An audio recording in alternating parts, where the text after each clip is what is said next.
Gracias, Wellington. Así es, en este momento me encuentro con José Manuel Herrera Disla, psicólogo escolar con una maestría en terapia familiar e intervención en sistema. Con él conversaremos sobre lo que es el bullying y cuáles son las consecuencias del mismo. José, bienvenido. Muchas gracias. Cuéntanos un poquito qué es este asunto del bullying o acoso escolar.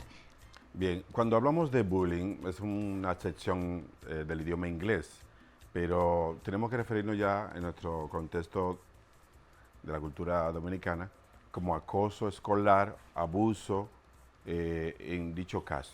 Es decir, cuando hablamos de bullying se refiere a lo que es acoso escolar. ¿Cuántos tipos de bullying existen? Hay dos tipos de bullying, lo que es el bullying que conocemos como es en las escuelas que vemos, y también está el cyberbullying ya a nivel de la tecnología, a nivel de internet. Ese que se aplica directamente cuando tienen una o más víctimas, un grupo de niños que quieren ponerse o imponer su poder sobre los demás.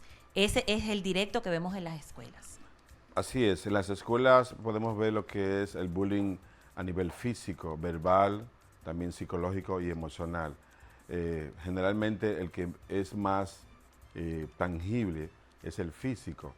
El psicológico es muy difícil de advertir porque es algo que no se ve a simple vista. Eso te quería preguntar, para los padres que tienen niños que están sufriendo de bullying, ¿existe alguna manera en que se pueda detectar? ¿Hay alguna consecuencia que presenten de forma inmediata que pueda el padre decir, tengo que intervenir, está sucediendo algo con mi hijo? Claro que sí, claro que sí. Una vez que el niño regresa de la escuela y ven a su hijo que no se está comportando de manera normal, que se esconde en la habitación, que no quiere venir a la sala a compartir el almuerzo, que se está aislando, que tú le preguntas y qué es lo que te pasa y no quiere hablar. Entonces hay algo que oculta, hay algo que está ocurriendo, y entonces ahí es la alerta para que los padres se den cuenta. ¿Por qué el temor a hablar? ¿Por qué muchos niños sufren este acoso y se quedan callados? Precisamente el temor está por la intimidación en la que sufren en el entorno escolar, por los niños, en este caso los victimarios, que hacen de bullying. Viene la amenaza. Si se lo cuentas a alguien, ya verás. Entonces, el bullying se da de forma sistemática. Probablemente cuando se da en una sola ocasión, quizás no hablamos de bullying, quizás puede ser algún tipo de juego.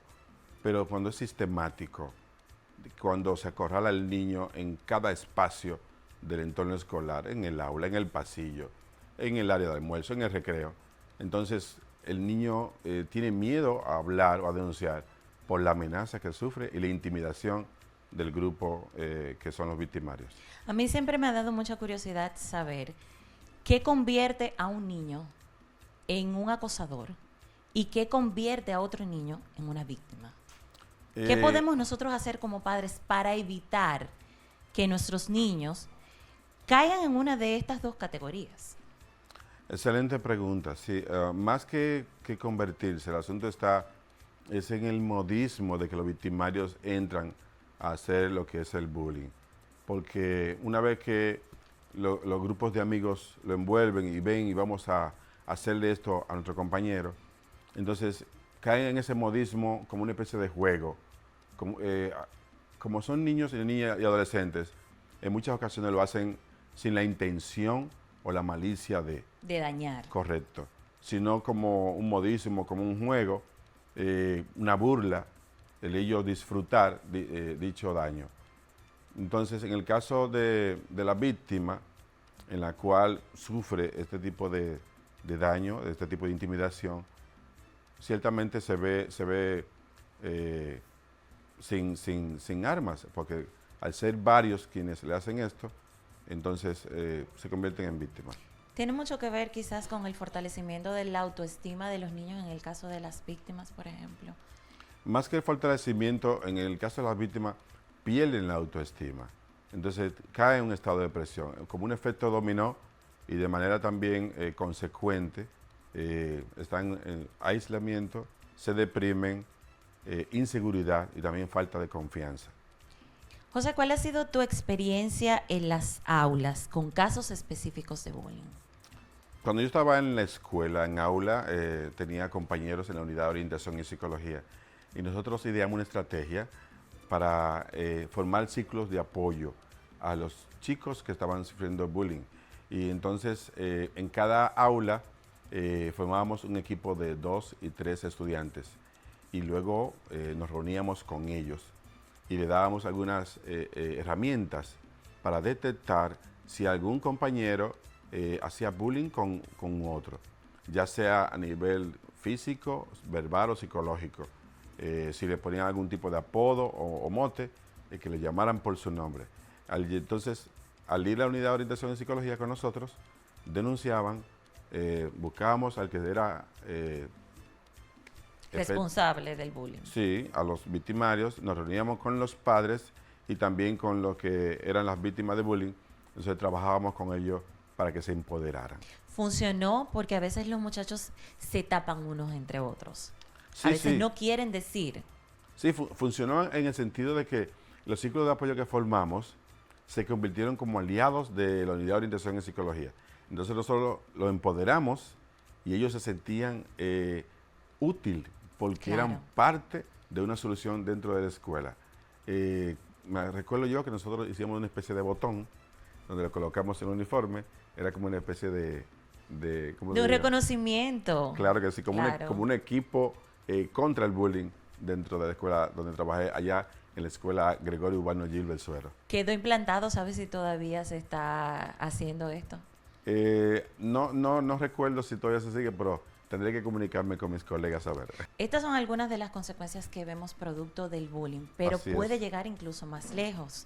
Hay niños que se han suicidado producto de lo que han estado viviendo. Adolescentes que han pasado por una experiencia traumática en las escuelas y no han encontrado la forma de salir. Así es.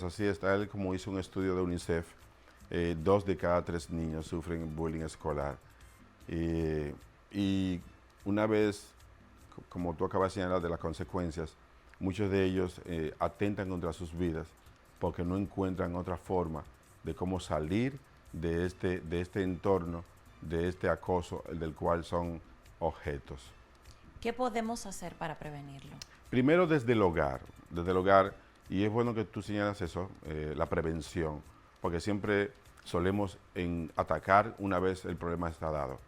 Debemos prevenir. Y muchas de las acciones que vemos hoy día, como los índices de violencia, probablemente se encuentran en el origen cuando los niños fueron víctimas de bullying o fueron victimarios de bullying. Entonces, desde el hogar primero, los padres deben advertir y socializar con sus hijos qué es el bullying, los efectos que esto trae, la consecuencia, y que ellos puedan asumir que no es correcto, que no es saludable, y que ellos ni hagan bullying, y también si sufren de bullying, que se lo digan de inmediato, tanto a ellos como padres, así como a las autoridades de la escuela. Es importante resaltar que hay muchos niños que son víctimas de violencia intrafamiliar. Entonces es una manera de, ellos se adaptan, entienden que eso es lo normal. Entonces la prevención debe venir desde casa. Tú no puedes decirle a un niño que no debe ser golpeado, lastimado en la escuela, cuando desde el hogar es lo que tú estás haciendo supuestamente para educarlo. Así es, el niño aprende más de lo que ve que de lo que escucha. Y en psicología hay algo que se llama normalización de la conducta. Y muchos padres y también adultos dicen, no, eso no es nada, solamente están jugando. ¿Qué importa que golpee a un niño? Eso es parte de la infancia. Sí. Entonces normalizamos esa conducta y el niño lo ve como algo normal. Y al ver a sus padres en el entorno violentarse, entonces reproducen. Entonces esa conducta. Entonces es algo cíclico. Claro. Entonces lo reproducen en la escuela, van creciendo y en la adultez, entonces son potenciales violentos. Nosotros queremos unas recomendaciones finales, José, tanto para los maestros, para los padres y muy importante para los niños en sí. ¿Cómo podemos hacer para prevenir y para detectar si están existiendo casos de bullying? Primero a los padres en el hogar, de que socialicemos, conversemos con los hijos sobre el bullying, sobre qué te ocurre, ten la confianza, cuéntame. Si algo te pasa en la escuela, dirígete a tu profesora, cuéntale. También en la escuela, en el caso de los maestros, específicamente en la unidad de orientación y psicología, se forman círculos de apoyo. Y hay algo que se llama lo que son los consejos de curso, de que los estudiantes puedan advertir de que haya casos de bullying en su aula y que lo denuncien a la unidad de orientación y psicología. Los maestros que son encargados de aulas, que se den cuenta de inmediato, si hay un niño que no está participando, que está aislado, que no quiere salir a recreo, entonces ahí hay una alerta. Inmediatamente adviertan, den lo que es la alarma al equipo de gestión, a las autoridades del lugar y buscar ayuda profesional de inmediato. Claro que sí. Hay algo que se ha extendido lamentablemente a nivel social. Este bullying no se limita solamente en la parte escolar. Vemos también cómo existe el acoso laboral, cómo existe el acoso en las redes sociales. Y es importante que usted determine y sobre todo que no se quede callado ante estos hechos. Si usted calla, le otorga más poder al victimario. Así es.